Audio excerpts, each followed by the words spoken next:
അദ്ദേഹത്തിന്റെ പെങ്ങന്മാരും 2 സഹോദരങ്ങളും ഇപ്പോൾ നമ്മളോടൊപ്പം അവർ ചേരുകയാണ്. ഇവിടെ കുടുംബാംഗങ്ങൾ എല്ലാവരും അദ്ദേഹത്തെ വന്നിട്ടുണ്ട്. അദ്ദേഹത്തെ ഈ ഒരു മഹനീയ നിമിഷത്തിന് സാക്ഷിയാവാനായിട്ട് എല്ലാവരും എത്തിയിട്ടുണ്ട്. ഇവിടെ അദ്ദേഹത്തിന്റെ ഏറ്റവും തൊട്ട് താഴെയുള്ള സഹോദരൻ, എന്റെ പേര് സിൽവസ്റ്റർ. Okay, Sylvester. അതോടൊപ്പം തന്നെ സിറിൽ കുമാർ. നിങ്ങൾ 2 പേരാണ് ആണുങ്ങളായിട്ട് ഉണ്ടായിരുന്നുണ്ട്. ബാക്കി 3 പെങ്ങന്മാരാണ്. പേരൊന്ന്? ലില്ലി പുഷ്പ, അമല, സെലിൻ. നിങ്ങൾ ഈ 5 പേരാണ്, 6 മക്കളാണ്. 6 മക്കളിൽ ഇപ്പോൾ 5 പേര് ഇവിടെ ഉണ്ട്. പിതാവും മാതാവും നേരത്തെ മരിച്ചുപോയി. എന്നാലും ഇപ്പൊ നമുക്ക് സിൽവസ്റ്റർ ചാനലിലേക്ക് വരാം. എന്ത് തോന്നുന്നു ഈ നിമിഷം? വളരെ അനുഗ്രഹിക്കപ്പെട്ട ഒരു നിമിഷമായിട്ട് തോന്നുകയാണ്. കുടുംബത്തിന് മാത്രമല്ല, സഭയ്ക്കും സമൂഹത്തിനും ഒരു വലിയ അനുഗ്രഹത്തിൻ്റെതായ ദിനമായിട്ടാണ് ഈ സമയം ഞങ്ങൾ കാണുന്നത്. ഇങ്ങനെ ഒരു സ്ഥാനലബ്ധി പ്രതീക്ഷിച്ചിരുന്നോ? അദ്ദേഹം വൈദികനായി നിയമിതനായി വൈദികയുടെ ഭാഗമായിട്ടാണ് ഞാനത് കാണുന്നത്. മറ്റൊരു സ്ഥാനം എന്നതിനേക്കാൾ ഉപരം ഇതൊരു ജനങ്ങളെ സ്നേഹിക്കുവാനും അവരോട് അടുത്തിടപെടാനുള്ള ഒരു അവസരമായിട്ടാണ് ഇത് കാണുന്നത്. അപ്പോൾ തീർച്ചയായിട്ടും ഈ പദവി സമൂഹത്തിന്റെ സഭയുടെ നന്മയ്ക്കും അതുപോലെ തന്നെ എല്ലാ തുറകളിലുമുള്ള ജനങ്ങളുമായി ബന്ധപ്പെടുവാനുള്ള ഒരു അവസരമായിട്ടാണ് ഞാൻ ഇതിനെ കാണുന്നത്. രൂപതയില് ഒരു ആനിമേറ്റഡ് പ്രവർത്തിക്കുകയാണ് ചേട്ടൻ, അല്ലേ? ഫുൾ ടൈം ആയിട്ട്. ഇങ്ങനെ ഒരു സമയത്താണ് സ്വന്തം ചേട്ടൻ ഇങ്ങനെ ബിഷപ്പായിട്ട് വരുന്നത്. അപ്പോ രൂപതയിലെ ആനിമേറ്ററായിട്ട് പ്രവർത്തിക്കുന്നു. ഒപ്പം അതേ രൂപതയുടെ സഹമെത്രാനായിട്ട് സ്വന്തം ജ്യേഷ്ഠൻ നിൽക്കുന്നു. ഇതൊരു അപൂർവ നിമിഷമല്ലേ? തീർച്ചയായിട്ടും ഒരുപക്ഷെ ഒരിക്കലും പ്രതീക്ഷിക്കാത്ത ഒരു അവസരമാണ്. ഞാൻ എന്റെ വഴിയിൽ സഭയോടൊപ്പം ചേർന്ന് പ്രവർത്തിക്കുന്ന ഒരാളാണ്. അദ്ദേഹവും അതിന്റെ ഒരു സഭയുടെ ഭാഗമായിട്ട് പ്രവർത്തിക്കുന്നു. രണ്ടും സമൂഹത്തിന്റെ നന്മയ്ക്കായിട്ടാണ് ഞാൻ കാണുന്നത്. ചേട്ടൻ വൈദികനായി ഏകദേശം 38 വർഷമായി. ഈ 38 വർഷത്തിൽ ഒരു 5 വർഷക്കാലം മാത്രമാണ് ചേട്ടനോട് ഞാൻ ഇല്ലാതിരുന്നത്. അതുവരെ ചേട്ടന്റെ കൂടെ ആയിരുന്നു ഞാൻ. ചേട്ടൻ വൈദികനായി പുതിയാവള എന്ന ഇടവകയിൽ വരുന്ന അന്ന് മുതൽ ഞങ്ങൾ സന്തത സഹചാരികളാണ്. അണ്ണനെ കൂടെ വാഹനം ഓടിക്കാനും അണ്ണനെ ഹെൽപ്പ് ചെയ്യാനും കൂടെ ഞാൻ അന്ന് മുതലുണ്ട്. ഇടയ്ക്ക് ബെൽജിയത്ത് പഠിക്കാൻ പോകുമ്പോൾ മാത്രമാണ് ഞാൻ അദ്ദേഹത്തിന്റെ കൂടെ ഒരു 5 വർഷക്കാലം ഇല്ലാതിരുന്നത്. അത് കഴിഞ്ഞിട്ട് വന്ന് മണ്ണടിക്കോളത്ത് ചാർജ് എടുക്കുന്നത് മുതൽ തുടർന്ന് എല്ലാ കാര്യത്തിനും എന്നെ ഒരു സഹോദരൻ എന്ന നിലയ്ക്ക് ഞങ്ങളൊരു എന്താ പറയാൻ പറ്റുന്നില്ല, അത്രയും ഒരു ബന്ധമാണ് ഞങ്ങൾ തമ്മിൽ. അപ്പൊ ഒരു സഹോദരനാണോ മാതാപിതാക്കളാണോ എന്റെ അപ്പനാണോ അമ്മയാണോ അങ്ങനെയൊന്നല്ല, നമ്മൾ അത്ര ഒരു പ്രത്യേക അടുപ്പമാണ്. അപ്പൊ ആ ഒരു സ്നേഹം എല്ലാത്തിനും നമ്മൾ തമ്മിൽ പരസ്പരം അറിഞ്ഞ് കാര്യങ്ങൾ ചെയ്യുന്നതാണ്. എല്ലാ കാര്യവും അറിയാം പരസ്പരം. എല്ലാവരോടും ഒരു സ്നേഹബുദ്ധിയാ പെരുമാറുന്ന ഒരു രീതി എല്ലാവരോടും അങ്ങനെ. അത് എന്നോടൊന്നല്ല, സഹോദരങ്ങളോടോ എല്ലാവരോടും, വ്യക്തികളോട് പെരുമാറുന്നതും അങ്ങനെ തന്നെ, നമ്മളോട് പെരുമാറുന്നതും അങ്ങനെ തന്നെ. എന്തുണ്ടെങ്കിലും പറയും, വിഷമമാണെങ്കിലും പറയും, സന്തോഷമാണെങ്കിലും പറയും, തിരുത്താനുള്ളത് തിരുത്തും. ആ ഒരു മനോഭാവമാണ്. മൂത്ത ചേച്ചിയാണ് കുടുംബത്തെ, അല്ലെ? അതിനുശേഷമുള്ള അനിയനാണ് ഇപ്പൊ പിതാവാകുന്നത്. അപ്പോ ഇപ്പൊ അപ്പച്ചനും അമ്മച്ചിയില്ല, അതുകൊണ്ട് അമ്മയുടെ സ്ഥാനം തന്നെയാണ് ഇപ്പൊ ഉള്ളത്. ഈ ഒരു നിമിഷം എന്ത് തോന്നുന്നു?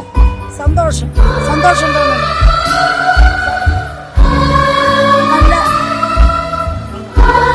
നല്ല മാതൃക ഞങ്ങളോടൊപ്പം എപ്പോഴും ഞങ്ങളോടൊപ്പം ഉണ്ട്. എന്നാലും ഇത് സന്തോഷമാണ്. ചിന്തിക്കാത്ത മനസ്സിൽ ചിന്തിച്ചിട്ടില്ല ഞാൻ ഇങ്ങനെ ഒരു പദവി കിട്ടുമെന്ന്.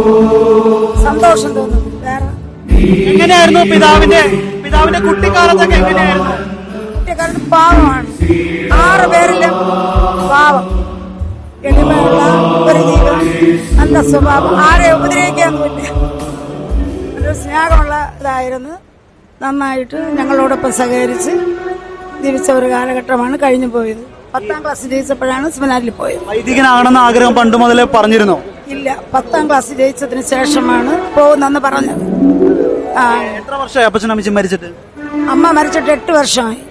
8 വർഷം കഴിഞ്ഞു. അപ്പൊ മരിച്ചിട്ട് 35 വർഷമായി. അമ്മയാണ് ബാക്കി വളർത്തിയതും കാര്യങ്ങളെല്ലാം ആ സമയങ്ങളെല്ലാം നോക്കിയത്. അതിനുശേഷം ഇപ്പൊ ചേച്ചി ഉണ്ടായിരുന്നു, ഇപ്പോ പിതാവായി തീരുകയാണ്, അല്ലെ? ഇങ്ങനെ ചിന്തിച്ചിരുന്നു ഇങ്ങനെ ഒരു സമയം? അങ്ങനെ നല്ലൊരു പ്രവൃത്തിയായിരുന്നു. നമ്മളങ്ങനെ ആഗ്രഹിച്ചിട്ടില്ല ഇങ്ങനെ ഇങ്ങനെ എത്തുമെന്ന്. നല്ല ഇങ്ങനെ തന്നതിന് ദൈവത്തിന് നന്ദി. എന്തെങ്കിലും പറഞ്ഞിരുന്നോ ഇങ്ങനെ പിതാവായിട്ട് ശേഷം വീട്ടിൽ വന്നതിന് ശേഷം എന്താണ് പറഞ്ഞത്? വീട്ടിൽ അങ്ങനെ ഒന്നും പറഞ്ഞില്ല. സന്തോഷമുണ്ട് ഇങ്ങനെ കിട്ടിയതിന്. വീട്ടിൽ ഒരു ദിവസമേ വന്നുള്ളൂ പിന്നെ ഇതായതിനു ശേഷം. അതിനു മുമ്പ് അടിക്കടി വരുമായിരുന്നു. കൂടെ തന്നെ അമ്മയോടൊപ്പം കഴിയും പോലെ കൂടെ വരികയും ഒരു ദിവസമൊക്കെ നിൽക്കുകയൊക്കെ ചെയ്യുമായിരുന്നു. നല്ല ഒരു സമാധാനമുള്ള ഒരു പിതാവായിരുന്നു പുതിയ അഭിഷിക്തൻ. എല്ലാരോടും സ്നേഹം, സൗമ്യത, എല്ലാരോടും പ്രാർത്ഥന ചൈതന്യമുള്ള ഒരാളാണ്. നമ്മളോടൊക്കെ നല്ല, നമ്മളും അങ്ങനെയാണ്, സഹോദരങ്ങളെല്ലാവരും നല്ല ഒരു ബന്ധമുണ്ടായിരുന്നു. എല്ലാ രീതിയിലും ഞങ്ങൾക്ക് സന്തോഷമാണ്. ഞങ്ങൾ പ്രതീക്ഷിച്ചില്ല. അച്ഛനും പിതാവും അങ്ങനെയാണ്, പ്രതീക്ഷിച്ചില്ല. പെട്ടെന്ന് അങ്ങനെ എല്ലാം ദൈവത്തിന്റെ ഇഷ്ടമല്ലേ, എല്ലാം ദൈവ ഇഷ്ടമാണ്. അതെ അതെ. എന്തു പറയണോ ചേട്ടൻ ഇങ്ങനെ ഒരു സ്ഥാനത്തിലേക്ക് വന്നപ്പോ? ഭയങ്കര സന്തോഷമുണ്ട്. അണ്ണൻ ഇങ്ങനെ ആകുമെന്ന് പ്രതീക്ഷിച്ചില്ല. പക്ഷെ നല്ല കഴിവുള്ള ആളാണ്. നമ്മളെല്ലാരോടും സ്നേഹമാണ്. എല്ലാവരും ഒരുമിച്ച് കൂടാറുണ്ട്. കുഞ്ഞു മക്കളെയൊക്കെ എല്ലാം കൂട്ടിയൊഴിച്ച് ഇങ്ങനെ ഒരു പുതിയൊരു സ്ഥാനം കിട്ടുമ്പോൾ പിതാവിന് അത് എത്രത്തോളം ഭംഗിയായിട്ട് നിർവഹിക്കാൻ സാധിക്കുന്നതോ എന്നത് എന്താ പറയാനുള്ളത്? ചെയ്യാൻ കഴിയും, നല്ലവണ്ണം ചെയ്യാൻ കഴിയുമെന്ന് അറിയാം. നന്നായിട്ട് ചെയ്യാൻ കഴിയും. അത്രയും ദൈവിക ചിന്ത ഉണ്ട്. അത്രയും പൊസിഷനിലൊക്കെ ഇരുന്നിട്ടുണ്ട്. കാര്യങ്ങളെല്ലാം അറിയാം. പിതാവിന്റെ സഹോദരിയുടെ മോളാണല്ലേ? അപ്പൊ എങ്ങനെ ഫീൽ ചെയ്യുന്നത് ഈ ഒരു മൊമെന്റിൽ, ഇത്രയും പ്രൗഡ് ആയിട്ടുള്ള ഒരു മൊമെന്റിൽ എങ്ങനെ ഫീൽ ചെയ്യുന്നത്? നല്ല സന്തോഷമുണ്ട്. ഇങ്ങനെ ഒരു മൊമെന്റ് ഇതുവരെയ്ക്കും നമ്മുടെ ലൈഫിൽ ഉണ്ടായിട്ടില്ല. അതുകൊണ്ട് തന്നെ എക്സൈറ്റഡ് ആണ്. എങ്ങനെ നല്ല കൂട്ടാണോ വീട്ടിലൊക്കെ? അച്ഛങ്ങൾ നമ്മുടെ എല്ലാ ആവശ്യങ്ങൾക്കും വരാറുണ്ട്. എല്ലാ ബർത്ത്ഡേസിനായാലും ചെയ്യാതെ നമ്മൾ ആദ്യം എല്ലാം അറിയുന്ന അച്ഛനാണ്. ലോകത്തെല്ലാവർക്കും നല്ല ഇഷ്ടപ്പെടുന്ന ആളാണ്. പിന്നെ അത് കണക്ക് ഈ ആളുകൾക്ക് എല്ലാവരെയും ഒന്നുപോലെ കാണും. വേറെ വ്യത്യാസപ്പെടില്ല ആരെയും. ഇതുവരെ ഇരുന്നിട്ടുള്ളിടത്ത് എല്ലായിടത്തും നല്ല ഭംഗിയായിട്ടെല്ലാം ചെയ്തിട്ടുള്ളതാണ്.